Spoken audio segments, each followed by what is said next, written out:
Hello everyone, how are you all doing? I hope all of you are doing great. So in this video, we will see chapter number 11 and 12 of class 7th में NCERT of Social Science, Exploring Society India and Beyond. So इसके one shot revision देख रहे हैं. अभी तक 1 से लेके 10 तक सभी चैप्टर्स के वन शॉट रिवीजन मैंने एटलीस्ट बना ही दिए हैं, तो आप जाके देख सकते हैं. सभी लिंक्स डिस्क्रिप्शन बॉक्स में है.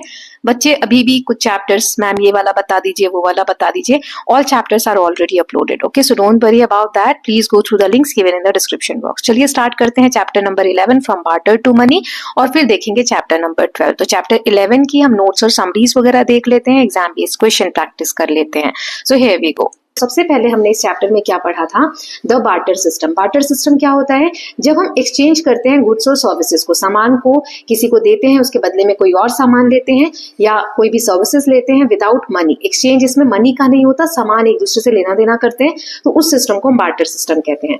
Required double coincidence of want. इसमें किस चीज की जरूरत होती है? डबल कोइंसिडेंस की. जो सामान हमारे पास है वो सामने वाले को चाहिए, डबल कोइंसिडेंस होना चाहिए. ठीक है. Then commodities use salt, tea, cloth, cattle, cowry, shell, ये सबसे पहले बार्टर सिस्टम प्रैक्टिस किया जाता था. Still practice today in places like Jonbeel Mela, Assam. Assam की एक जगह है, वहां पर अभी भी और बहुत सारी जगह पर अभी भी गांव देहात में ये प्रैक्टिस किया जाता है. ओके, नाउ नेक्स्ट इज, फिर हमने देखा why money replace barter.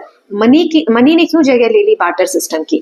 Barter system के साथ कुछ प्रॉब्लम था कि जरूरी नहीं है जो सामान हमारे पास है वही दूसरे को भी चाहिए हो. सो डबल कोइंसिडेंस ऑफ वांट्स, इसका प्रॉब्लम था. कोई स्टैंडर्ड वैल्यू नहीं थी कि कितने सामान के बदले में कितना दूसरा सामान मिलेगा, है ना. कोई ज्यादा भी दे सकता था, कम भी. कोई डिविजिबिलिटी नहीं थी. कभी कभी ऐसी चीजें थी जैसे एक भैंस है या गाय है तो उसको कैसे हम बांट सकते हैं. पुअर पोर्टेबिलिटी, एक जगह से दूसरी जगह ले जाना हो और सामान बहुत ज्यादा हो, सामान के बदले सामान देना है तो बहुत ज्यादा सामान कैरी करना डिफिकल्ट होता था. लैक ऑफ ड्यूरेबिलिटी, गेहूं है, अगर मान लो गेहूं के बदले हमने कोई सामान लिया तो व्हीट जो है वो खराब हो जाएगा, तो ड्यूरेबल नहीं है, ज्यादा समय तक हम नहीं सेव कर सकते. मनी को हम कितने तक समय तक भी सेव कर सकते हैं. सो मनी जो है सॉल्व करती है इन सभी प्रॉब्लम्स को. मीडियम ऑफ एक्सचेंज करने में आसानी है. वैल्यू स्टोर करते हैं तो उसकी वैल्यू है. Then standard for deferred payment, किसी भी तरीके से आप पेमेंट कर सकते हैं. मान लो कि 10 रुपए पे करने तो आप 10 रुपए का एक नोट भी दे सकते हो, 5-5 के 2 सिक्के भी दे सकते हो ना. डेफर्ड पेमेंट हम यूज कर सकते हैं. Then what we learn about evolution of money. Money कैसे इवॉल्व हुआ, कैसे शुरू हुआ. सो पहले बार्टर सिस्टम था, फिर कौड़ी, सेल्स, मेटालिक मनी आया, फिर कॉइन्स इशू किए गए किंग्स के द्वारा, जैसे चालुक्यास, चोलास जो किंग थे. फिर पेपर मनी आया 18th सेंचुरी से. फिर डिजिटल मनी आजकल चल रहा है, यूपीआई, कार्ड्स और क्यूआर कोड से जो हम पेमेंट करते हैं. Then we learn about modern currency and RBI. RBI जो है, आरबीआई की फुल फॉर्म क्या है मैंने चैप्टर में बताई थी, आप लोग मुझे कमेंट सेक्शन में बताएंगे. ये सोल अथॉरिटी है. सोल अथॉरिटी मतलब ये एकमात्र ऐसी अथॉरिटी है जो जिसके पास पावर है कि करेंसी इशू कर सकती है. Paper notes and coins come in various denomination. Denomination मतलब नोट पे कितनी वैल्यू लिखी है, 10 रुपए की, 20 रुपए का, 50 रुपए का नोट है, 100 रुपए का नोट है, वो डिनोमिनेशन कहलाता है. तो पेपर नोट्स अलग अलग डिनोमिनेशन में, कॉइन्स अलग अलग डिनोमिनेशन में आते हैं. Special security feature to prevent counterfeiting. Counterfeiting मतलब होता है कि नकली या जाली नोट बनाना. सो उसके लिए स्पेशल सिक्योरिटी फीचर्स नोट्स में होते हैं जिससे कि कोई उसको काउंटरफिट ना कर सके, उसका नकली वर्जन ना बना सके. फिर हमने डिजिटल करेंसीज के बारे में पढ़ा था. It includes debit card, credit card, net banking, UPI, QR code से जो पेमेंट करते हैं. Money is now intangible. Money जो है इंटेंजिबल है. आज के समय में ये जो तरीके हैं डिजिटल ट्रांजेक्शन से, हमें पैसे हम टच नहीं कर रहे. इंटेंजिबल मतलब कोई चीज हम टच किए बिना ही यूज कर रहे हैं ना, बिना टच के. एंड ट्रांसफर्ड इलेक्ट्रॉनिकली, और इलेक्ट्रॉनिक वे में हम ट्रांसफर कर रहे हैं. सो ये चैप्टर की समरी हो गई. अब हम इसके कुछ ऑब्जेक्टिव क्वेश्चंस देख लेते हैं एक एक करके. जैसे पहला क्वेश्चन है यहाँ पर, what does barter system mean? Banking, buying with coins, exchange of goods या borrowing. So exchange of goods, सामान का आदान प्रदान, है ना. इसका आंसर हो जाएगा option number C. Then what is the main problem with barter system? Barter system के साथ क्या प्रॉब्लम था? Expensive item, double coincidence of bonds, bank approval या टैक्स चार्जेस. इसमें डबल कोइंसिडेंस ऑफ वांट की प्रॉब्लम आती थी. देन कौरी सेल्स किस वे में यूज होता था? डेकोरेशन, फूड, मनी या मेडिसिन? मनी के फॉर्म में यूज होता था. Option number C. Then modern form of money is barter, gold, digital या करेंसी. डिजिटल जो है वो मॉडर्न फॉर्म है मनी का. सी. देन आरबीआई की फुल फॉर्म क्या है? आपने अगर लिखी होगी तो आप चेक कर सकते हैं. बी वाला इसका करेक्ट आंसर है, reserve bank of India. Then barter system still exist in which part of Indian fair? कहाँ का मेला हमने देखा था? जुनबिल मेला कहाँ लगता है ये? आप मुझे कमेंट सेक्शन में बताएंगे, अभी मैंने बताया था, है ना. सो इसका ऑप्शन है B. Then next is, who issue currency in India? India में करेंसी कौन इशू करता है? तो आरबीआई. ठीक है, तो यहाँ आ जाएगा C. Then coins were first introduced by British, Mughals, kings and rulers या ट्रेडर्स। किसने सबसे पहले कॉइन्स इशू किए? सी, राजाओं ने। फिर which of these is not a form of digital money, इनमें से डिजिटल मनी कौन सा नहीं है? क्यूआर कोड, यूपीआई, कॉइन्स या डेबिट कार्ड। कॉइन्स नहीं है, कॉइन्स तो हम टच कर सकते हैं ना, टेंजिबल है। ओके, सो ये हो गए ना। कुछ और क्वेश्चंस देख लेते हैं। So what ensures modern money is same from duplication, कोई काउंटरफीट ना कर पाए उसके लिए नोट्स में क्या होता है? Bar codes, inks, security features या वाटरमार्क। सिक्योरिटी फीचर्स होते हैं, ठीक है। Then which metal were commonly used in early coins, पहले के कॉइन्स में कौन सा मेटल यूज होता था? सो इसमें है एल्यूमिनियम, प्लास्टिक, कॉपर या लीड। तो इसका आंसर हमने देखा था C, copper. Then what features make digital money different from paper money, paper money से कैसे अलग है डिजिटल मनी? इसका ज्यादा वेट होता है, टेंजिबिलिटी, वर्चुअल नेचर या कलर। सो इसका वर्चुअल नेचर होता है, ऑनलाइन होता है, इसे हम टच नहीं कर सकते, सी नहीं कर सकते। Then currency has a value because it's colourful, government guarantee it, it is artistic या एवरीवन यूज इट, क्योंकि गवर्नमेंट उसको वैल्यू देती है इसीलिए करेंसी की वैल्यू होती है, बी इसका आंसर है। देन बार्टर में goods are exchange using mobile app, through shop, without using money या after tax. Without using money हम बार्टर में सामान को लेना देना करते हैं। What is one benefit of money over barter, money का एक बेनिफिट बताना है बार्टर सिस्टम के अलावा। तो इसका आंसर है, यहाँ पर हम देख सकते हैं सी, इजी स्टोरेज है और स्टैंडर्ड इसकी वैल्यू है, ठीक है। अब कुछ फिल इन द ब्लैंक्स है वो देख लेते हैं। जैसे पहला है barter is the exchange of dash and dash, तो इसका आंसर हो जाएगा गुड्स एंड गुड्स, ठीक है, गुड्स फॉर गुड्स, ठीक है, सामान के बदले सामान। कौड़ी shells were once used as dash, तो क्या आ जाएगा यहाँ पर आंसर? मनी। फिर RBI stands for Reserve Bank of India. Main difficulty in barter is double coincidence of bond.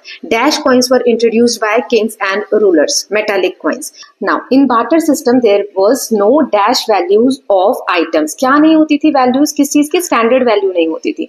Then UPI allow money transfer through, UPI से हम जो money transfer करते हैं वो mobile apps के through करते हैं, ठीक है।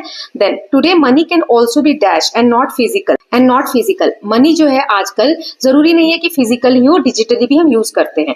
Then next is paper notes have dash to prevent copying. क्या होता है कॉपी ना किए जाने के कारण उस पे नोट्स पे क्या बना होता है जिससे कि पेपर नोट्स को कॉपी ना किया जाए? Security features.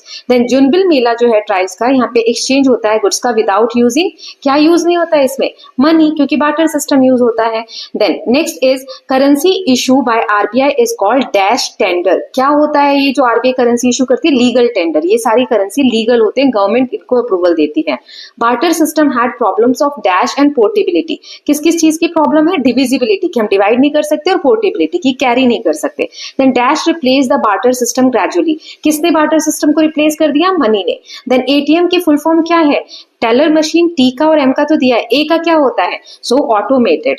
Then coins are made of, coin किस चीज के बने होते हैं? मेटल्स के बने होते हैं। अब हम शॉर्ट क्वेश्चन आंसर्स देख लेते हैं। सो पहला है व्हाट इज बार्टर, बार्टर क्या होता है? So it is exchange of goods और services without using money where both parties must want what the other is offering, that is double coincidence of want होना चाहिए। Then second question is why did people stop using barter system, barter system को use करना लोगों ने बंद क्यों कर दिया? सो barter is required both parties to want each other's goods and had no fixed value, making trade difficult, inconvenient यहाँ पर होता था। Then what is the role of RBI in currency? RBI का क्या रोल होता है करेंसी मेकिंग में या करेंसी के केस में? हमने देखा था चैप्टर में, RBI जो है करेंसी इशू करती है, उसकी सिक्योरिटी इंश्योर करती है सिक्योरिटी फीचर्स के through, regulate money flow in the Indian economy. Then what replace barter, barter को किसने रिप्लेस कर दिया? Money. Money replace barter by providing a standard medium of exchange, store of value and unit of account. Then next question is name two problems of barter. Barter के दो problems हमें बताने हैं. So no standard value and need for double coincidence of bonds made barter difficult. पहला ये हो गया कि standard value नहीं होते and दूसरा हो गया कि double coincidence of bond. ठीक है. Then what is paper currency? Paper currency क्या है? It is printed money. जो print होकर money हम देखते हैं नोट वगैरह उसे कह रहे हैं. Issued by central bank. India के केस में central bank कौन है? Please let me know in the comment section. Used as legal medium of exchange. Then next question is digital money क्या है? So online जो हम करते हैं पेमेंट वगैरह, so digital money is money transferred electronically through UPI cards or internet banking without using physical cash. Then what is UPI? UPI की full form क्या होती है और UPI का मतलब क्या है? Unified Payment Interface. It allows instant bank to bank money transfer using mobile devices and apps. ठीक है. Now next देख लेते हैं. So how did early people use कौरी सेल्स? कौरी और सेल्स का यूज कैसे होता था? पहले के लोग कैसे करते थे? Cowrie shells were use as a medium of exchange before coins और पेपर करेंसी एग्जिस्टेड. जब पेपर करेंसी या कॉइन्स नहीं थे तब शेल्स का यूज हुआ करता था ट्रेडिंग के लिए. Then why is money important? पैसा क्यों जरूरी है? So money helps in buying, saving, then measuring values, right, and making economic exchange simple and fair. Then how is digital payment secure? Digital payment secure कैसे होता है? Because it use password, encryption and authentication to ensure safety. Authentication जैसे OTP वगैरह आता है payment से पहले, तो वो सारी चीजें. Name one place where barter is still used. हमने एग्जाम्पल देखा था जुनबिल मेला जो लगता है, फेयर लगता है आसाम में, is one of the tribal community still follow barter tradition. अब हम लॉन्ग क्वेश्चन आंसर्स देख लेते हैं. सो पहला है इसमें, What was barter system and why was it difficult to use? Barter system क्या था और इसको यूज करना क्यों डिफिकल्ट था? So barter was direct exchange of goods without money. It needed both parties to want what the other offered. Double coincidence of wants जिसे कहते हैं. There was no fixed value. Items were not portable or durable, and it was difficult to store wealth. These problems made trade inefficient and led to invention of money. इन्हीं problems की वजह से problems आ रही थी trade में, तो invention हुआ money का. Then next is, how does money solve the problems of barter? Money जब invent हुआ या money जब आया तो उसने barter की problem को कैसे solve किया? So इसने एक common medium of exchange के लिए जैसे work किया. Then it is easier to trade with money. It has standard value and easy to carry, divisible, use and helps and helping. With money, buyers and sellers don't need to have the same needs at the same time. इसमें double coincidence होना जरूरी नहीं था. Then next is, explain the different forms of money used over time. जो money use हुई है समय के साथ वो हमें बतानी है. So first came barter, then items like salt and cowries, फिर metallic coins है जो राजा द्वारा लाए गए, paper notes जो 18th century के around हुए, फिर today digital monies like card, UPI, wallets are common. Then next question is, what is the role of Reserve Bank of India? RBI का क्या रोल है?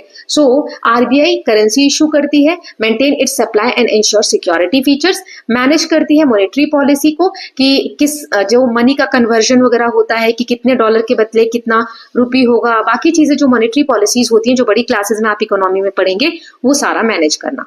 Only RBI can legally issue notes in India. Then next question is, how does digital money work and why is it important? Digital money कैसे work करती है और क्यों important है? So digital money includes mobile banking, UPI, QR codes. ये transfer करती है money को electronically without using physical cash. इसमें कैश का यूज नहीं होता है, बिना उसके ही ट्रांजेक्शन होते हैं. It is fast, safe and convenient. It supports cashless transaction and is useful during emergency or lockdowns. Then, what are QR codes and how are they used in payments? QR codes क्या होते हैं, payments में कैसे use होते हैं? So, इसका answer हो जाएगा कि QR codes are scanned by mobile apps to transfer money instantly.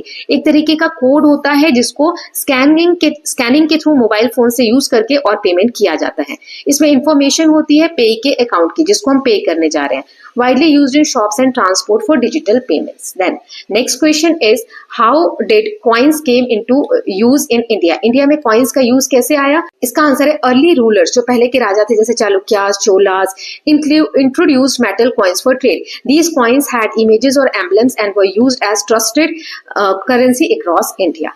Then next question is, and the last question is, how is digital money better than cash? Digital money cash से अच्छी कैसे है? So ये क्योंकि fast है, secure है और contact lens है इसलिए बेटर है.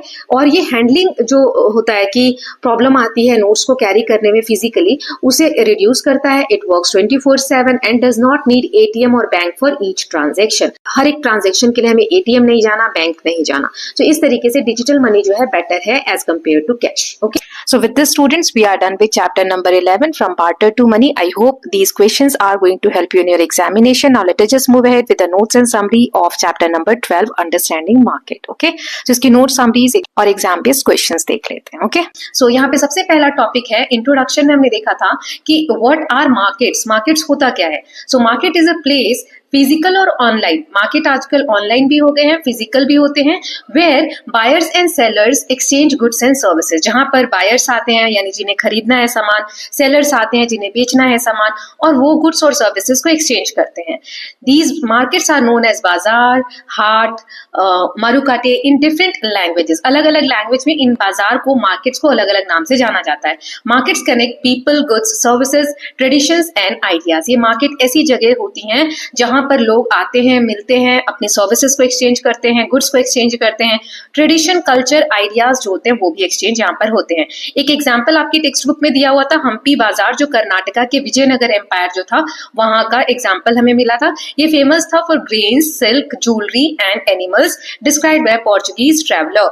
पुर्तगाल या पोर्चुगीज जो ट्रैवलर्स थे उन्होंने अपनी किताबों में इस हम्पी बाजार के बारे में बहुत ज्यादा एक्सप्लेन किया हुआ है, राइट। नाउ नेक्स्ट हम देखते हैं फीचर्स ऑफ मार्केट। मार्केट के फीचर्स क्या क्या होते हैं। तो सबसे पहले मार्केट में देखो, ये क्वेश्चन आंसर के फॉर्म में भी आप याद कर सकते हो। आपको क्वेश्चन आ सकता है what are the features of market, तो इसमें जितने मार्क्स का है 2 मार्क्स का है 2 पॉइंट लिख सकते हो, 3 का है 3, 5 मार्क्स का है 5 पॉइंट लिख सकते हो। सो फर्स्ट इज मार्केट को रिक्वायरमेंट होती है, it requires a buyer and a seller. खरीदार भी होने चाहिए और बेचने वाला भी होना चाहिए, right. So second point is price agreement is essential for a transaction. कोई भी ट्रांजैक्शन होने के लिए बायर और सेलर के बीच में प्राइस को लेकर अग्रीमेंट होना चाहिए, दोनों रेडी होने चाहिए किसी एक पर्टिकुलर प्राइस पे सामान को बेचने या खरीदने के लिए। थर्ड होता है prices are often set through bargaining and negotiation. Bargaining करके, तोल मोल करके, मोल भाव करके, नेगोशिएशन करके प्राइजेस सेट किए जाते हैं ऑब्जेक्ट्स के या गुड्स एंड सर्विसेज के। Too high a price buyers refuse. अगर ज्यादा हाई होगा प्राइस किसी चीज का तो बायर नहीं खरीदना चाहेंगे। टू लो अ प्राइस, अगर बहुत कम प्राइस हुए तो सेलर्स रिफ्यूज कर देंगे, बेचने वाले बेचना ही नहीं चाहेंगे, नहीं इतने कम पे हम नहीं बेचेंगे, क्योंकि दोनों केसेस में एक में बायर को लॉस हो रहा है, एक में सेलर को लॉस हो रहा है। अ फेयर प्राइस, इसीलिए एक फेयर प्राइस होना जरूरी है जिसपे कि ना बायर को लॉस हो ना सेलर को लॉस हो। So a fair price is reached by balancing demand and supply. Demand और सप्लाई को बैलेंस करके मार्केट में प्राइस को एक फेयर प्राइस के रूप में मेंटेन किया जाता है या बैलेंस किया जाता है। Then types of markets. Markets कितने टाइप के होते हैं, तो सबसे पहले इसमें हम देखते हैं फिजिकल एंड ऑनलाइन मार्केट्स। तो फिजिकल मार्केट्स है वीकली मार्केट, हाट या मॉल्स या लोकल शॉप्स जो होती हैं। ऑनलाइन मार्केट्स कौन से हैं, जिसमें buyer seller use apps, websites for goods and services. Payments and deliveries are also done online. इसमें हम पेमेंट्स वगैरह भी जो होते हैं वो ऑनलाइन ही कर लेते हैं। ओके, नाउ नेक्स्ट देख लेते हैं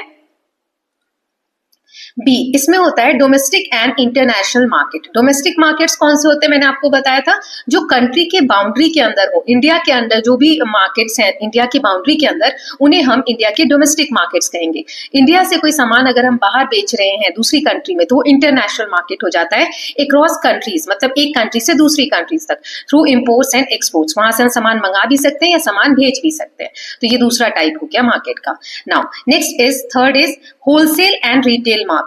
ये होलसेल मार्केट क्या होता है, so wholesalers buy in bulk from producer. जो प्रोड्यूसर होते हैं सामान को बनाने वाले, होलसेलर उनसे बड़ी मात्रा में बल्क में सामान खरीद लेते हैं। वो वेयर हाउसेज में उस सामान को स्टोर करके रखते हैं, फिर रिटेलर्स को बेच देते हैं। रिटेलर्स कम सामान खरीदते हैं, ठीक है, स्मॉलर क्वांटिटीज परचेज करते हैं और ये डायरेक्टली उस सामान को किसको बेचते हैं, कंज्यूमर्स को बेचते हैं, जो फाइनली उस गुड्स को कंज्यूम करने वाले हैं। डिस्ट्रीब्यूटर्स जो होते हैं ये एक ब्रिज करते हैं गैप को, किसके बीच में, wholesaler can not reach retailer. ये जो होलसेलर हैं ये बहुत बड़े व्यापारी होते हैं, इनके पास बहुत ज्यादा मात्रा में सामान प्रोड्यूस होता है और प्रोड्यूस होने के बाद ये लोग खरीद के रखते हैं, तो ये लोग रिटेलर तक डायरेक्टली नहीं जा सकते, छोटी छोटी दुकानों तक नहीं जा सकते, तो बीच में आते हैं डिस्ट्रीब्यूटर। ये डिस्ट्रीब्यूटर ब्रिज की तरह काम करते हैं, किस किस के बीच में, होलसेलर और रिटेलर के बीच में, ठीक है। एग्रीगेटर्स क्या होते हैं, online businesses that collect products from sellers and delivers to customers. जैसे फ्लिपकार्ट है या अमेजन है, तो ये सामान तो प्लेटफॉर्म पे बिक रहा है, अब वो कस्टमर तक पहुंचाने के लिए जो सुविधा होती है उन्हें कहा जाता है एग्रीगेटर्स, ठीक है। एग्जाम्पल, सूरत टेक्सटाइल मार्केट जो है, सूरत की मार्केट जो है, रॉ कॉटन कहाँ से आता है, नियर बाय स्टेट से, आसपास के जो राज्य है, नियर बाय मतलब आसपास के जो स्टेट्स हैं वहां से कॉटन आता है कच्चा, फिर उसको क्लॉथ बनाया जाता है, कपड़ा धागा बनाया जाता है, फिर होलसेल मार्केट में बेचा जाता है and distributed nationally and internationally. फिर उस कपड़े को नेशनल लेवल पे डोमेस्टिक बोलते हैं या फिर इंटरनेशनल लेवल पे बेचा जाता है। ओके, नाउ नेक्स्ट हमने देखा था role of markets in people life, लोगों की जिंदगी में मार्केट के क्या रोल है, ये पार्ट 2 में हमने यहीं से स्टार्ट किया था। So market enables people to access goods and services they can not produce themselves, जिस सामान को, जिस सर्विस को पीपल खुद प्रोड्यूस नहीं कर सकते, लोग खुद नहीं बना सकते, तो मार्केट ऐसे सामान, ऐसी सुविधाओं को एक्सेस कराता है लोगों को। Then producers adjust to consumer demand, example refrigerators with less electricity use. ऐसा नहीं है कि प्रोड्यूसर्स कुछ भी बनाएंगे और वो बिक जाएगा, प्रोड्यूसर को भी एडजस्ट करना होता है, जो भी चीज वो प्रोड्यूस कर रहे हैं, बना रहे हैं, उसमें चेंजेस करने होते हैं। किस चीज के बेसिस पे? कंज्यूमर की डिमांड क्या है, कंज्यूमर क्या चाहता है, उस हिसाब से। जैसे हमने एक एग्जाम्पल दिखाया था कि फ्रिज जो होता है उसमें लोग कौन सा फ्रिज खरीदना चाहेंगे, जिसमें इलेक्ट्रिसिटी कम लगे, ताकि इलेक्ट्रिसिटी का बिल कम आए। तो इसीलिए प्रोड्यूसर्स ऐसे फ्रिज या ऐसे रेफ्रिजरेटर्स प्रोड्यूस करेंगे जिसमें कि लेस इलेक्ट्रिसिटी कंज्यूम हो, राइट। सो प्रोड्यूसर्स को एडजस्ट करना पड़ता है। Then markets build social and cultural connections, trust between tailor, grocer, jeweller and a doctor. So market में जो सोसाइटी के बीच में और कल्चरल कनेक्शंस एस्टैब्लिश होते हैं, जैसे एक ट्रस्ट बिल्ड होता है। हमारे आसपास की दुकानें जो हैं, या जो हमारे पेरेंट्स हैं किसी एक पर्टिकुलर दुकान से सामान खरीदते हैं, तो लंबे समय से खरीदते चले आ रहे हैं। ये कैसे हुआ है? ट्रस्ट बिल्ड हुआ है, राइट। नाउ नेक्स्ट हमने देखा था role of markets in people life. इसमें एग्जाम्पल्स हमने पढ़े थे कि ईमा के कैथल एक मदर्स मार्केट है, जहां पे सभी 3000 औरतें जो हैं, ये मणिपुर में है, मिलकर दुकानें चलाती हैं, इनकम अर्न करती हैं और ट्रेडिशंस को प्रिजर्व भी करती हैं। देन नॉन इकोनॉमिक रोल्स क्या है? Exchange of traditions. ये जो मार्केट्स हैं, जैसे एक एग्जांपल दिया हुआ है, यहाँ पे ट्रेडिशंस का एक्सचेंज होता है, रिलेशनशिप बिल्ड होती है। ऑस्पिशियस प्रैक्टिसेस कुछ हमने देखे थे एग्जांपल, जैसे कि साउथ इंडिया में अगर हल्दी और कुमकुम खरीदा जाता है तो दुकानदार थोड़ा सा फ्री में देते हैं अलग से। ये एक ऑस्पिशियस मतलब एक पवित्र एक कल्चर चला आ रहा है, उसको मेंटेन करने के लिए। तो ये सारी चीजें नॉन इकोनॉमिक है, इनसे हमें पैसे तो अर्न नहीं हो रहे, लेकिन ये मैटर करते हैं एक ट्रस्ट बिल्ड करने में, रिलेशनशिप बिल्ड करने में।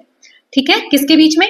कस्टमर एंड सेलर्स के बीच में, right. Now next is governments role in market. Government के क्या क्या रोल होते हैं मार्केट में? तो पहला हमने पढ़ा था कि प्राइसेस को कंट्रोल करना, controlling prices. Government sets maximum price for essential goods like medicine, sets minimum prices for farm produce like wheat and paddy and minimum wages. मतलब मैक्सिमम, इससे ज्यादा प्राइस पे नहीं बेचा जाएगा, तो ऐसा प्राइस भी डिसाइड करती है गवर्नमेंट, जैसे कि मेडिसिन।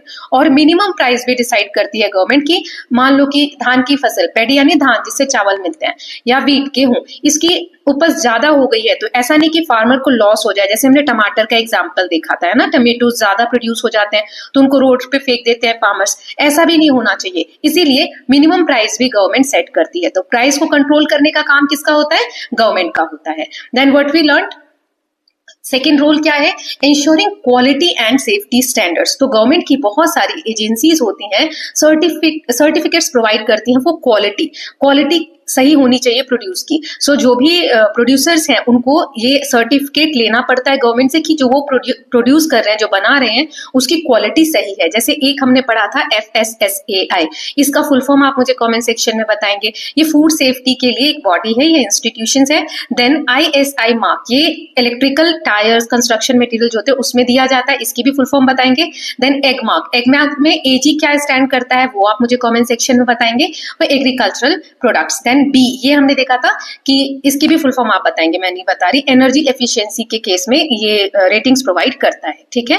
नाउ नेक्स्ट C, तीसरा रोल क्या था गवर्नमेंट का? कंट्रोलिंग एक्सटर्नल इफेक्ट्स, बाहरी कोई प्रभाव मार्केट पे ना पड़े, या पड़ रहा है तो पॉजिटिव वे में पड़े, ये भी कंट्रोल गवर्नमेंट करती है। So government regulates pollution, bans harmful goods. Example हमने सिंगल यूज प्लास्टिक का देखा था, जैसे प्लास्टिक का यूज ज्यादा हो रहा है तो इससे पोल्यूशन हो रहा है, एनवायरमेंट को हार्म हो रहा है, तो इसको कंट्रोल करना। फिर चेक्स वेट एंड मेजर्स, जो वजन होता है, किसी भी पैकेट का वेट कितना है, कितना होना चाहिए, कितने प्राइस में, वो मॉनिटर करना, ताकि कंज्यूमर को कुछ लॉस ना हो, प्रोटेक्ट कर सके government, right. Now next is how consumer assess quality. Consumer जो है कैसे पता कर सकते हैं किसी चीज की क्वालिटी सही है कि नहीं। सो सबसे पहले first point is look for detail details on packaging, जो पैकेट होता है उसके पीछे सारी डिटेल्स होती है, जैसे डेट, किस दिन बना है, कब तक यूज कर सकते हैं, एमआरपी। एमआरपी की फुल फॉर्म मैंने 2-3 बार बताई थी लास्ट पार्ट में, आप मुझे कमेंट सेक्शन में बताएंगे।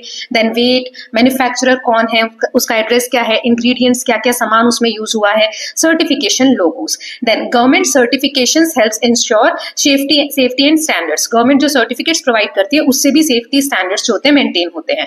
Then word of mouth and online review, हमने देखा था आजकल जो ऑनलाइन शॉपिंग वगैरह करते हैं वो रिव्यूज देखकर भी हम करते हैं, और वर्ड ऑफ माउथ मतलब एक से दूसरे तक बात पहुंचना और फिर उस बेसिस पे कोई सामान खरीदना, ठीक है। तो ये भी गाइड करते हैं कि कंज्यूमर की चॉइस क्या हो सकती है। सो विद दिस स्टूडेंट्स, हमने बहुत अच्छे से चैप्टर समराइज कर लिया है, इतना सफिशियंट होगा। एक बार अगर आप चैप्टर रीड कर लेते हैं उसके बाद ये समरी भी पढ़ेंगे तो आपका पूरा चैप्टर रिवाइज हो जाएगा। अब हम एक्स्ट्रा क्वेश्चंस वगैरह प्रैक्टिस कर लेते हैं, जिसमें पहला जो रहेगा हमारा सेक्शन ऑब्जेक्टिव क्वेश्चंस का रहेगा, ठीक है। तो मैं यहाँ पर आंसर्स नहीं बताऊंगी, लास्ट में आंसर दूंगी। सारे क्वेश्चंस हम रीड करेंगे और आप आंसर मार्क करेंगे, फिर लास्ट में चेक करेंगे कि क्या है इसका आंसर, ठीक है। So which of the following is not a feature of market, इनमें से मार्केट का फीचर कौन सा नहीं है? Buyer and seller, price agreement, government rule always present, then exchange of goods and services. तो कौन सा नहीं है ये वो मार्क करना है। Then second is Hampi bazaar was located opposite which temple, Hampi bazaar जो था किस टेंपल के अपोजिट था? चैप्टर में हमने पढ़ा था Virupaksha temple, Meenakshi temple, Jagannath temple और सोमनाथ टेंपल। ये तब भी इजी है जब आप पता करो कि बाकी के टेंपल कहां पर है, कौन से स्टेट में है। Then third question is What is the term for buying goods from other countries? दूसरी कंट्री से हम सामान अपने देश में मंगाते हैं तो उसको हम क्या कहते हैं? एक्सपोर्ट कहते हैं, इंपोर्ट कहते हैं, रिटेल कहते हैं या होलसेल कहते हैं।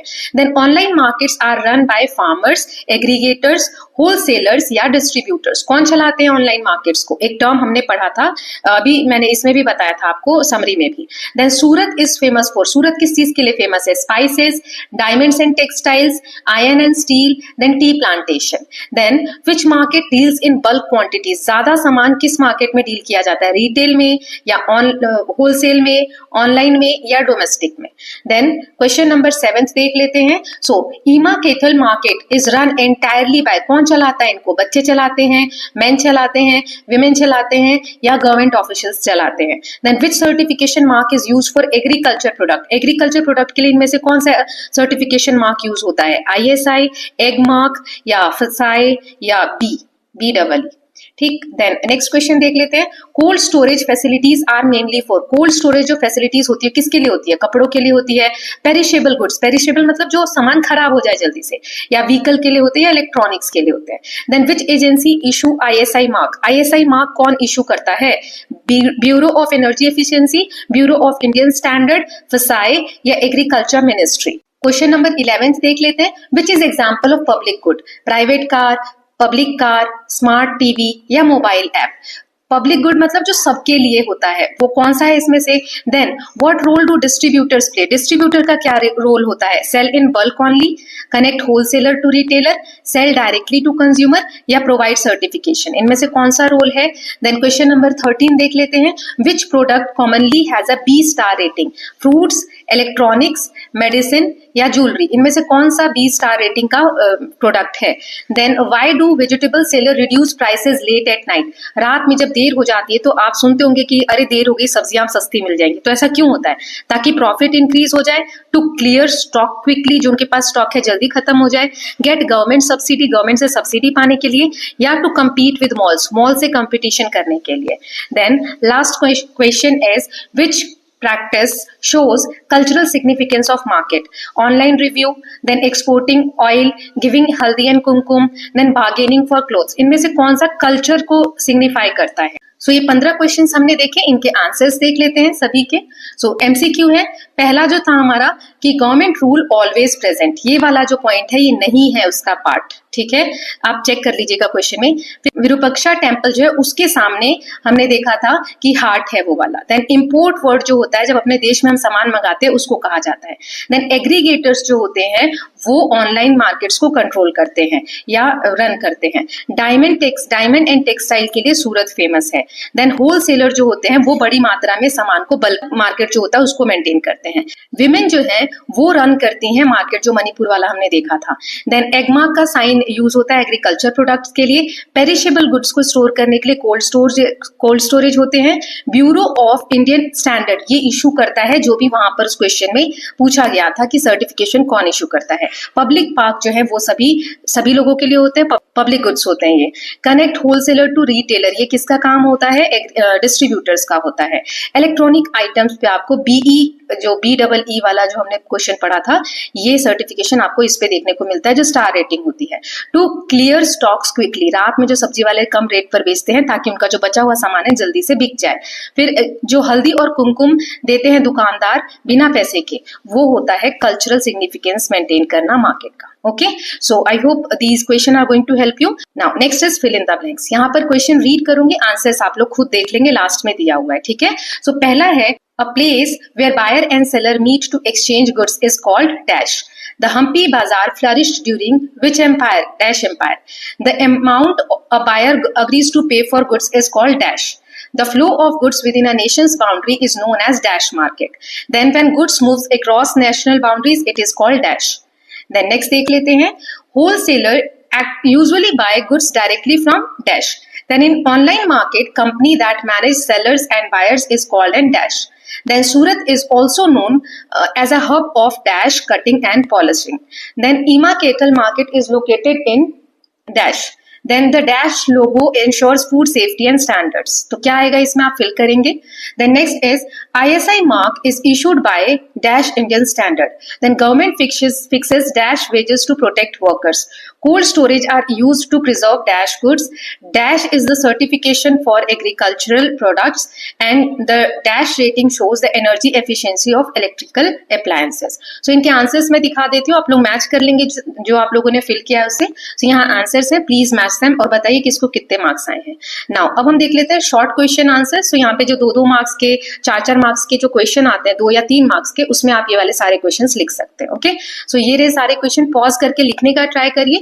ये 7 तक है, देन 8 to 15, ठीक है, सारे आप ट्राई करिएगा लिखने का, उसके बाद यहाँ से आंसर्स आप देख सकते हैं। तो सबसे पहला क्वेश्चन है define market with an example from your locality. आप मार्केट क्या होता है वो बताइए और आप एक एग्जाम्पल देंगे अपने आसपास की जो लोकल एरिया है वहां का। So market is a place where buyers and sellers exchange goods and services. Example है my local vegetable market where farmers sell fresh vegetables to customers. Question number 2 है why is price important in completing a market transaction. Price क्यों important है? क्योंकि price अगर सही नहीं होगा तो बायर खरीदेगा नहीं, कम होगा तो सेलर बेचेगा नहीं। So price is important because both buyer and seller must agree on it. Without price agreement, the exchange cannot take place fairly between them. ये मैं already अभी summary में भी आपको समझाई थी। Then question number 3 है explain why bargaining happens in physical market. जहां पर हम जाकर खरीदारी करते हैं वहां पे bargaining क्यों होती है? Bargaining happens when buyers want to pay less. जब खरीदार जो है वो कम पैसे देना चाहता हो और सेलर ज्यादा चार्जेस काटना चाहता हो, प्रॉफिट कमाना चाहता हो, तो फिर बार्गेनिंग होती है। नेगोशिएशन आपसी बातचीत से फिर ये हेल्प मिलती है कि वो लोग एक फेयर प्राइस पे पहुंचते हैं and acceptable prices for both, कि दोनों एक्सेप्ट कर ले। फिर डिफरेंशिएट करना है both domestic and international markets क्या होते हैं, इनको हम कैसे डिफरेंशिएट कर सकते हैं। सो चलिए क्वेश्चन नंबर 4 का आंसर देखते हैं। Domestic markets operates with in a countries boundary. किसी एक कंट्री की बाउंड्री के अंदर डोमेस्टिक मार्केट वर्क करते हैं। While international markets involve import and export between Nations across border. International markets जो है बॉर्डर्स के बाहर, यानी एक कंट्री से दूसरे कंट्री में व्यापार को कहा जाता है, देन मार्केट को कहा जाता है। Then state 2 advantages of online market. Online market के क्या एडवांटेजेस है, क्या बेनिफिट है? So it provide convenience to shop from home, घर से हम खरीदारी कर सकते हैं, and offer a wide variety of goods. बाजार में हम कितना घूमेंगे तो भी उतनी वैरायटी नहीं मिलेगी जितनी ऑनलाइन हमें मिल जाती है गुड्स और सर्विसेज की। एंड डिजिटल पेमेंट्स हम आसानी से ऑनलाइन भी पे कर सकते हैं, और डोर स्टेप डिलीवरी, हमें कहीं जाना भी नहीं है, घर पे आके ही सामान मिल जाता है। Then who are retailers and how do they serve consumer. Retailers कौन होते हैं और कंज्यूमर के साथ ये कैसे इनका रिलेशन होता है या फिर सर्व कैसे करते हैं। सो रिटेलर्स आर शॉपकीपर्स, वो दुकानदार होते हैं जो सेल करते हैं गुड्स को स्मॉल क्वांटिटीज में डायरेक्टली टू कंज्यूमर, जो डायरेक्टली सर्व करते हैं कंज्यूमर को। They make products easily available near house hold, घर के आसपास जो दुकान है वो आसानी से हमें सामान उपलब्ध करा देती है। देन क्वेश्चन नंबर 7 है what is importance of warehouse in market, market में वेयर हाउस का क्या इंपॉर्टेंस है। So warehouses store goods safely, वो सामान को सेफली प्रोटेक्ट करके रखते हैं, स्टॉक मेंटेन करते हैं, कोल्ड स्टोरेज जैसी जो सुविधा होती है उससे प्रिजर्व करते हैं पेरिशेबल आइटम्स, जो सामान खराब होने वाले जैसे वेजिटेबल्स है, फ्रूट्स है, डेयरी प्रोडक्ट है, उनको सोल्ड होने से पहले स्टोर करके रखते हैं। Mention one cultural practice followed by Indian market, एक कोई कल्चरल प्रैक्टिस बताओ जो इंडिया की मार्केट फॉलो करती है। जैसे साउथ इंडिया का एग्जांपल दिया था, seller of turmeric and kumkum give a small amount free of cost as a symbol of auspiciousness and goodwill. Then next question है 9th वाला, how do consumer benefits from certification mark, जो ये certification marks होते हैं जैसे ISI, FSI या एक mark, ये इंश्योर करते हैं safety and quality of product. They help consumer trust goods before purchasing them. Why does government fix minimum prices for crops, crops के लिए मिनिमम प्राइस क्यों सेट कर देती है government. Government fixes minimum support price या इसको MSP भी बोलते हैं कि फार्मर्स को कितना भी लॉस ना हो, कितना भी प्रोडक्शन हो जाए, एक मिनिमम प्राइस तो मिले, ठीक है। So government fixes MSP to protect farmers from losses, it guarantee them a fair income even if market price fall. Market में अगर कम भी रेट होगा तो भी सरकार जो है फार्मर्स को एक फिक्स प्राइस तक तो देती ही है कि उन्हें लॉस ना हो, ठीक है। Then next question is define public goods with 2 example, public goods बताओ, 2 एग्जाम्पल देने हैं। सो पब्लिक गुड्स वो होते हैं ऐसी सारी सर्विस जो अवेलेबल होती है टू ऑल, जो सबके पास अवेलेबल है विदाउट प्राइवेट प्रॉफिट, किसी एक व्यक्ति के लिए नहीं है। एग्जाम्पल पब्लिक पार्क हो गए, है ना, फिर रोड्स हो गए, which everyone can use freely, जो कोई भी यूज कर सकता है। Then what is the role of wholesaler in supply chain, supply chain में होलसेलर का क्या रोल होता है। तो होलसेलर्स बाय करते हैं large quantities directly from producers and sell to retailers, और रिटेलर्स को सेल करते हैं। They ensure regular supply of goods to consumers through shops, ठीक। देन क्वेश्चन नंबर 13 देख लेते हैं, how do online reviews influence consumers decision, online जो review हम देखते हैं कैसे इन्फ्लुएंस करते हैं ये सारी चीजें कंज्यूमर के डिसीजन को। सो online review provide feedback from the buyers, ये बायर्स के फीडबैक होते हैं। पॉजिटिव रिव्यू ये ट्रस्ट बिल्ड करते हैं, वाइल नेगेटिव रिव्यू वार्न करते हैं कंज्यूमर्स को ये सामान नहीं खरीदना है, और हेल्प करते हैं कंज्यूमर्स को मेक इन्फॉर्म्ड चॉइसेस, उन्हें पता होना चाहिए कि वो क्या खरीद रहे हैं, तो ये रिव्यू उसमें मदद करते हैं। Then write 2 points about Surat textile market, Surat की जो टेक्सटाइल मार्केट उसके बारे में 2 पॉइंट बताने हैं। So Surat textile market processes raw cotton into fabric, जो कच्चा कॉटन होता है, रुई होती है, उससे धागा बनाना, फैब्रिक बनाना through weaving and dyeing, dye करना, अलग अलग कलर में वीव करना मतलब बुनना। It is also known as Asia's largest hub for textile, Asia का सबसे बड़ा एक हब है टेक्सटाइल्स के लिए, textiles related to fabric word होता है। देन लास्ट क्वेश्चन है शॉर्ट वाला, why do markets have social as well as economic importance, market के सोशल और इकोनॉमिक दोनों टाइप के इंपॉर्टेंस क्यों है। So market provides goods and services for survival, लोगों के सर्वाइवल के लिए सामान सुविधाएं मार्केट ही प्रोवाइड करता है, but also build social bonds, लेकिन आपस में एक बॉन्ड भी क्रिएट करता है। जैसे फैमिली किसी एक शॉप पर जाती है तो वहीं पर बहुत सारी जनरेशन तक जाते रहते हैं। Families trust local tailors, doctors, grocers across generation. Okay, now अब इसके साथ शॉर्ट क्वेश्चंस हमने देख लिया, अब लॉन्ग क्वेश्चन आंसर्स देख लेते हैं। टोटल 6 क्वेश्चंस मैंने लिए हैं, ठीक है। 5 मार्क्स का आता है जो बड़ा वाला क्वेश्चन, वहां पर आप ये आंसर्स लिख सकते हैं। Now explain the main features of market, market के मेन फीचर्स बताइए विद एग्जांपल। ये सारे पॉइंट्स मैंने समरी में भी बताए हैं। सो सबसे पहले मार्केट की डेफिनेशन दे दो, पूछा हो चाहे ना पूछा हो। A market is a place where buyers and sellers exchange goods and services at an agreed price. Its main features are, पहला कौन सा फीचर था कि बायर और सेलर होने चाहिए प्रेजेंट, ठीक है। दूसरा एक्सचेंज होना चाहिए गुड्स और सर्विसेज का। तीसरा प्राइस एग्रीमेंट होना चाहिए बायर और सेलर के बीच में ताकि एक ट्रांजैक्शन हो सके। नेगोशिएशन और बार्गेनिंग से एक फेयर प्राइस तक पहुंचा जा सकता है फिजिकल मार्केट में। Then variety of forms like weekly haat या फिर मॉल्स, ऑनलाइन प्लेटफॉर्म्स। एग्जाम्पल इसके हमने देखे थे कि एक vegetable haat where farmer sell produce और an online stores like Amazon where goods are ordered digitally. Okay, then second question is describe the Hampi Bazaar and compare it with modern market. Hampi Bazaar और modern आजकल की जो market है उनसे compare करना है। So Hampi Bazaar in Karnataka was a major trade center of the Vijayanagar Empire. Travelers described its wide variety of goods like silk, jewelry, animals and grains. It was hub of prosperity and culture. Hampi बहुत बड़ा, जो हम्पी बाजार है बहुत बड़ा था कर्नाटका में, ये विजयनगर एम्पायर में पड़ता था। यहाँ पे बहुत सारी वैरायटी के सामान थे और कल्चर और प्रोस्पेरिटी इसमें देखने को मिलती है। Then comparison with modern market, so Hampi was only physical, उस वक्त सिर्फ फिजिकल मार्केट था हम्पी, लेकिन आज के today markets can be both physical and online. ठीक है, तो ये फिजिकल भी हो सकते हैं और ऑनलाइन भी हो सकते हैं। Then second is goods then includes silk and animals, तब सिल्क और एनिमल्स भी बेचे जाते थे। Today they includes electronics, clothes and services. Okay, तब इलेक्ट्रिसिटी से रिलेटेड चीजें नहीं थी, आज ये भी है। Then modern markets are faster, तब के मार्केट फास्टर होते थे, मोर ग्लोबल, पूरी दुनिया में फैले होते थे, एंड अलाउ डिजिटल पेमेंट्स, जो ऑनलाइन पेमेंट्स वगैरह है वो भी हम कर सकते थे। Now next question is third है differentiate between physical and online market, इसके डिफरेंस बताने हमें। सो पहले आप लिख देंगे एस्पेक्ट्स या बेसिस, किस बेसिस पे कर रहे हैं, physical markets and then online market. Okay, तो पहला presence, buyer and seller meet directly, यहाँ पे no physical presence. Okay, then example है इसका फिजिकल मार्केट का वीकली हार्ट्स या लोकल शॉप्स, ऑनलाइन का है फ्लिपकार्ट, अमेजन। देन प्राइजेस, यहाँ पे फिजिकल मार्केट्स में नेगोशिएशंस होते हैं जो कि ऑनलाइन में मोस्टली फिक्स प्रोडक्ट्स होते हैं।